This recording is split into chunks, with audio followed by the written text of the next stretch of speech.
Good morning मित्रों, जय श्री कृष्ण, जय द्वारकाधीश। मित्रों, आज अपने गीतो उपनिषद भगवद गीता अध्याय नंबर 17 श्रद्धा विभाग श्लोक नंबर 14 विषय माहिती प्राप्त करीशु। देव द्विज गुरु प्राज्ञ पूजनम शौचम आर्वजम ब्रह्मचर्य अहिंसा च शरीरम तप उच्यते। अर्थात परमेश्वर, ब्राह्मणों, गुरु तथा माता पिता जेवा वडीलोनी पूजा करवी अने पवित्रता, सरलता, ब्रह्मचर्य तथा अहिंसाનું પાલન કરવું એ શારીરિક તપ કહેવાય છે।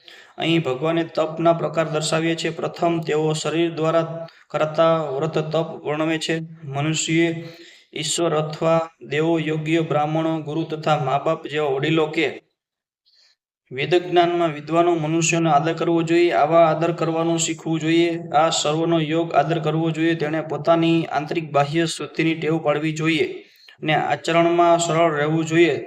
તેને શાસ્ત્ર સંમત ન હોવું તેવું કાર્ય કરવું જોઈએ નહીં। તેને સંલગ્નની બહાર જાતીય જીવન ભોગવવું જોઈએ નહીં, કારણ કે શાસ્ત્રોમાં માત્ર લગ્ન જીવનની જ તેમની છૂટ આપી છે, અન્યથા નહીં। અને આને બ્રહ્મચર્ય કહેવાય છે। આ બધા શારીરિક તપ છે। મિત્ર, આ શ્લોક આપણે પૂર્ણ કરીએ છીએ। નવો શ્લોકના નવા વિડીયો માટે આ ચેનલ લાઈક અને સબસ્ક્રાઈબ કરજો, જેથી કરીને તમને નવા શ્લોકની નવી માહિતી મળી શકે। જય શ્રી કૃષ્ણ, જય દ્વારકાધીશ।